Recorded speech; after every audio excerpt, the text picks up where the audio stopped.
साजिश रची गई थी इस देश को टुकड़े टुकड़े करने के लिए। उस समय कैसे फंडिंग होती थी, पैसे आते थे। तो आज यहां आजमगढ़ के इस कार्यक्रम में जितने भी मैं चेहरे देख रहा हूं, सभी इतने जिम्मेदार लोग बैठे हुए हैं। हमारे सभी पूर्व जिलाध्यक्ष, हमारे सभी वरिष्ठ मंत्री, वरिष्ठ नेता, हमारे सभी चुनाव लड़े हुए कद्दावर नेता, हमारे सभी आजमगढ़ के कोने कोने से आए हुए आप भारतीय जनता पार्टी के कर्मठ कार्यकर्ता, और साथ में हमारे देश के भविष्य हमारे विद्यार्थी भी यहां बैठे हुए हैं। तो जब हमारे गार्जियन के साथ साथ हमारे परिवार के सभी सदस्यों के साथ साथ जब हमारे भारत के भविष्य बैठे हों तो चर्चा गंभीर होनी ही चाहिए। और इस कार्यक्रम के बारे में जो प्रधानमंत्री जी की सोच है वो यही है कि हमें ये भूलना नहीं है। ऐसा नहीं कि जैसा अस्थाना जी ने बताया कि उस समय साल में उनको 20 लाख रुपए आते थे भारत तोड़ने के लिए। ये खाली उस समय नहीं था, हमको आपको जानना पड़ेगा कि वो आज भी जारी है, अनवरत जारी है। लगातार दुनिया की ऐसी ताकतें जो भारत को तोड़ना चाहती हैं वो लगातार पैसे भेज रही हैं। कहीं किसान आंदोलन बैठा देते हैं, कहीं पत्थर फेंकवा देते हैं, कहीं दंगा करवा देते हैं, कहीं दो अलग अलग जातियों को आपस में लड़वा देते हैं।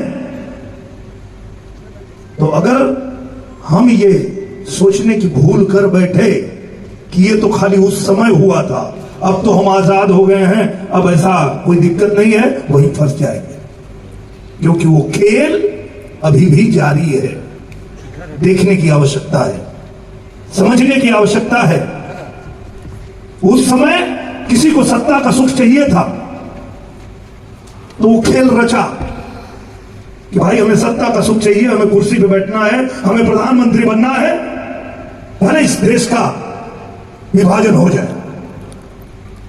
तो सत्ता पे आने के लिए देश का विभाजन तो कर दिए, लेकिन ना उस दिन जनता को विभाजन चाहिए था और ना आज चाहिए। उस समय भी सत्ता के लोभियों को ही चाहिए था और आज भी आप ही के देश में, हमारे देश में जो सत्ता के लोभी हैं, जिनको लगता है कि कुर्सी पर बैठना ही उनके लिए सर्वोपरि है, वो विदेशी ताकतों से मिलके आज भी वो खेल खेल रहे हैं। सुरक्षित नहीं है हम लोगों को समझना पड़ेगा, जानना पड़ेगा। ऐसे ही नहीं हम लोग भारत माता की जय, भारत माता की जय करते हैं तो इसलिए नहीं करते हैं, हम लोग कोई पागल नहीं है।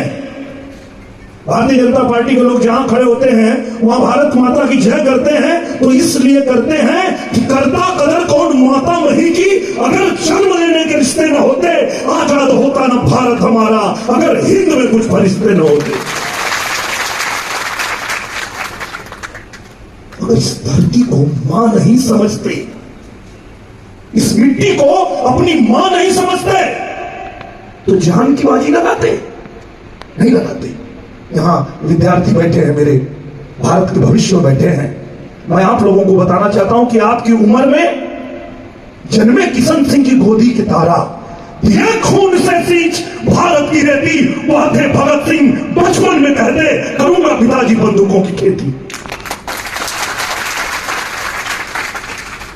उस बच्चे के मन में भाव था कि भारत हमारी मां है और हमारी मां गुलामी के बेड़ियों में जकड़ी हुई है, इस बेड़ी को तोड़ना है, काटना है, चाहे इसके लिए जो कुछ करना पड़े।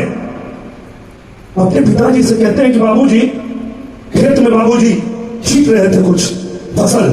बोले आप क्यों छींट रहे हैं? बोले बेटा एक दाने में से कई दाने निकलेंगे, इसलिए इसको बो रहा हूं जमीन में। बचपन में भगत सिंह के बाल मन में अपने भारत माता के प्रति कितना प्रेम था कि वो बच्चा कहता है कि बाबूजी मैं ना ये अनाज की खेती नहीं करूंगा, बंदूक की खेती करूंगा। देखने लगे उसको, क्यों बेटा बंदूक की खेती क्यों करेगा? क्योंकि मां भारती को आजाद कराना है, इन अंग्रेजों को इस देश से भगाना है, मां भारती की गुलामी की बेड़ियां काटनी है। ये मन में भाव आया बच्चे के तब जाकर के। इसलिए हम कहते हैं कि भारत माता की जय। किसी भी बच्चे को ये मन में भाव आ जाए तो भारत मां के विरोध में कोई बात करे वो बर्दाश्त नहीं करेगा। हम बर्दाश्त नहीं करते, हमारी विचारधारा के लोग जितने बैठे हैं ये बर्दाश्त नहीं करते। भारत माता के खिलाफ एक शब्द किसी ने निकाला फाड़ डालेंगे, हम बर्दाश्त नहीं करते। तो कहने का अर्थ यह है कि आज जो ये हम संगोष्ठी कर रहे हैं, जो हम बात कर रहे हैं, वो सिर्फ इसीलिए कर रहे हैं कि हमें याद रखना है उस काले दिन को, उस 14 अगस्त को याद इसलिए भी रखना है कि सत्ता के लोभी तब भी थे, सत्ता के लोभी आज भी हैं। अगर हम सतर्क नहीं रहे तो ये फिर टुकड़े टुकड़े कर देंगे, ये विभाजन कर देंगे, बांट देंगे, गद्दारी करने में पीछे नहीं हटेंगे ये। तो इसलिए मां भारती के सपूतों को सावधान रहना है, जागते रहना है, और कभी भी वो दिन दोबारा वापस नहीं आने देना है। हमारे भारत मां का, जो लोग कहते हैं कि भारत तेरे टुकड़े होंगे, हम कहते हैं हम तुम्हारे टुकड़े कर देंगे।